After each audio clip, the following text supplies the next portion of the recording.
મળતી માહિતી અનુસાર કરજણ તાલુકાના તલાટી કમ મંત્રી ભાવેશ કે અસારી જેઓ હાલમાં પિંગલવાડા, ખેરડા, હરસુંડા તથા ઈંચા ખાધા, કરમડી તથા વહીવટદાર તરીકે સાંસરોદ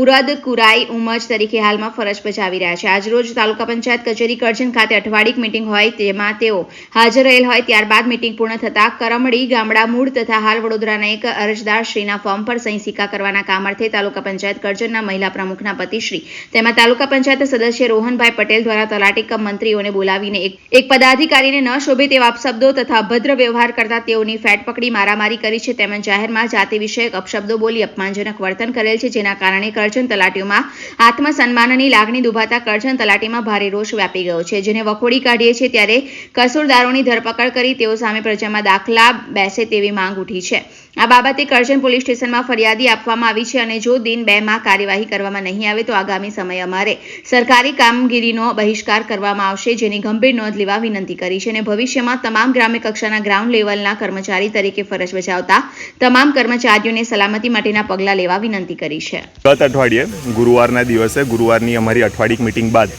તાલુકા પંચાયતના સદસ્ય શ્રી રોહનભાઈ પટેલ દ્વારા અમારા તલાટી કમ મંત્રી શ્રી ભાવેશભાઈ અસારી ઉપર જે હુમલો કરવામાં આવેલો છે તેને અમે સખત શબ્દોમાં વખોડીએ છીએ અને એ હુમલાના સંદર્ભે અમે કરજણ ખાતે FIR પણ નોંધાવેલી છે, પરંતુ આજ દિન સુધી રોહનભાઈની ધરપકડ કરવામાં આવેલ નથી, જેનો અમે સખત વિરોધ કરીએ છીએ અને તાત્કાલિકપણે તેઓની ધરપકડ કરવામાં આવે અને ભવિષ્યમાં આ પ્રકારના હુમલા કોઈપણ સરકારી કર્મચારી ઉપર થાય નહીં તે બાબતે અમે આજે મહેરબાન જિલ્લા વિકાસ અધિકારી સાહેબને અને મહેરબાન કલેક્ટર સાહેબને આવેદનપત્ર આપવાના છે અને આવી કોઈ ઘટના બને તો ત્વરિત તેના પગલાં લેવામાં આવે અને તેમની ઉપર સખતમાં સખત કાર્યવાહી કરવામાં આવે તેવી અમારી રોહનભાઈ જે છે તે તાલુકા પંચાયતના સદસ્યશ્રી છે કરજણ તાલુકા પંચાયતના અને ભાવેશભાઈ અસારી જે વિક્ટીમ છે તેઓ તલાટી કમ મંત્રી તરીકે ફરજ બજાવી રહેલા છે। તેઓની પાસે 6 ગામો છે ઇન્ચાર્જ તરીકે અને 4 ગામના તેઓ વહીવટદાર છે અને એક નાની અમથી બાબત કે જેની અંદર ફક્ત તેમને એટલું કહેવામાં આવ્યું કે 5 મિનિટ જરા તમે ઊભા રહો, હું આવું છું તમારી ચેમ્બરમાં, તમારું કામ કરી આપું, તેમ છતાં તેમણે ઉશ્કેરાઈ જઈને તેમની ઉપર જે હુમલો કરેલો છે તે સખત એનો અમે વિરોધ કરી રહ્યા છીએ। તલાટી મંત્રી પિંગલવાડા છું, જે તે સમયે ખાંધા કરમડી ઇન્ચાર્જ હતો। ગયા ગુરુવારની વાત છે, એ વખતે અમે મિટિંગમાં આવેલા હતા, તો એ મિટિંગ પછી એક અરજદાર હતા કરમડીના, એમનું કામ પતાવી દઈશ એવી વાત થઈ હતી, તો એમાં પછી એક બીજા અરજદાર વચ્ચે આવી ગયા હતા ને, તો એમને ખાલી આવકનો દાખલો જ કાઢવાનો હતો, તો એ મેં કીધું પતાવીને પછી તમારું કામ કરી દઉં છું, તો એમાં એ ઉશ્કેરાઈને પછી મને મારેલો છે, મને કાટલો પકડીને પછી ઝાપટને ગુબ્બા એવું મારેલું છે। હવે રોહનભાઈ કરીને છે, તાલુકા સદસ્ય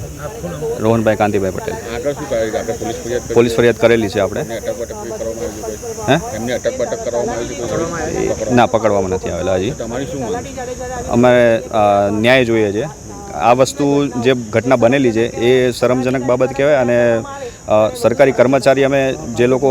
પ્રજાની સહાય કરવા માટે છીએ તો એ લોકોને અમારી જોડે રહીને કામ કરવાનું, આ રીતે દાબદબા રહીને ના કરીશ। હા, તાલુકા પંચાયત સદસ્ય ભાજપના છે। આગળ અમે પોલીસ ફરિયાદ દાખલ કરેલી છે, અમારે ન્યાયની જ માંગ છે। અત્યારે જિલ્લા પંચાયત આપણે આવેદનપત્ર આપવા આવેલા છીએ। ગુરુવારે કરજણ તાલુકાની અંદર TDOએ જે તલાટીઓની અઠવાડિક મિટિંગ બોલાવી હતી એ મિટિંગ દરમિયાન તલાટી મિટિંગમાં બેઠા હતા અને મિટિંગ પૂર્ણ થયા બાદ ત્યાંના સ્થાનિક તાલુકા પંચાયત સદસ્ય રોહન નિસાળિયા કંઈક બિનજરૂરી દાખલા બાબતે સહી કરવા બાબતે રકઝક થઈ હતી અને અમારા તલાટીને ઢોર માર મારવામાં આવ્યો હતો। એ રાજકીય પક્ષ છે, ભાજપ સત્તાનો। અમે અમારા જિલ્લા વિકાસ અધિકારી સાહેબશ્રીને આવેદનપત્ર આવ્યા છે કે આવી જે નિંદનીય ઘટના છે એ એક પદાધિકારીને શોભતું નથી અને તેમને અશોભનીય વર્તન કર્યું છે અને બિનજરૂરી દાખલામાં ખોટી રીતે સહી કરવા માટે રાજકીય પ્રેશર લાવી અને તલાટીને નિયમ વિરુદ્ધ માર મારવામાં આવ્યો છે અને અમે તેનો વિરોધ દર્શાવવા માટે આવેદનપત્ર આપવા જિલ્લા વિકાસ અધિકારી સાહેબશ્રીને મુલાકાતે આવ્યા છીએ।